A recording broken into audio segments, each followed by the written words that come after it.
In the second bracha of Shmona Esrai, in spite of the fact that the Shulchan Aruch says that you shouldn't add anything to the first three brachot, that the first three brachot of Shmona Esrai are a unit that should remain undivisible or indivisible, and adding something to the first three brachot is counterindicated.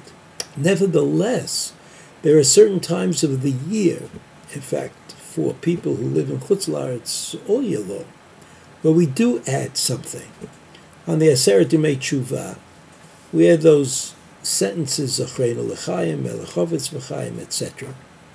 And we also, in the winter, say the sentence, Mashiv Haruach U'Morid Hageshem, and in the summer, we say, at least in Eretz Yisrael, we say Morid Hatal, and in Chutz La'aretz, we don't say anything.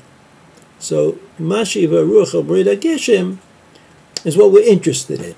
We start saying Mashiv Haruach U'Morid Hageshem on Shmini Atzeret, on the last day of Sukkot in Eretz Yisrael, and the first day of the two-day holiday in Chutz La'aretz, called Shmini Atzeret.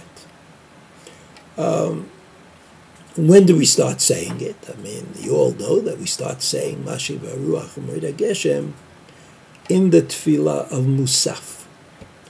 And that the Tefillah of Musaf included once a piyut, a poem, which ended with the words Sha'ata Mashiv Haruach U'Morid Hageshem, a recognition of the fact that God is in charge of the winds and of the rains, and that try as we might, we have not been able to gain control over the weather.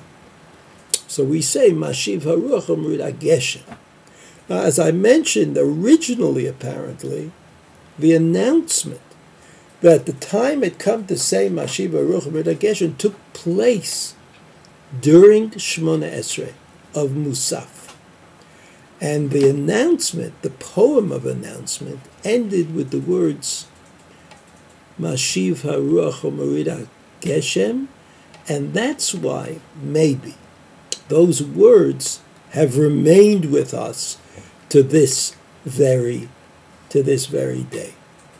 So, in time, there was opposition to the notion of adding the poem, the piyut of Geshem to the Shmona Esrai. And so we started to say that piyut before Shmona Esrai. As most shuls do today, we open the Aron Kodesh and the Chazan starts saying this piyut, which ends with the words Mashiv Haruach U'Morid Hageshem, and then we daven Musaf, and we say Mashiv Haruach U'Morid Hageshem in the Musaf service, so that we, in spite of the fact that we really shouldn't add anything to the first three brachot, we insist on adding this sentence, Mashiv Haruach U'Morid Hageshem. Tomorrow, we'll talk about what happens if you have forgotten to say Mashiv Haruach U'Morid Hageshem.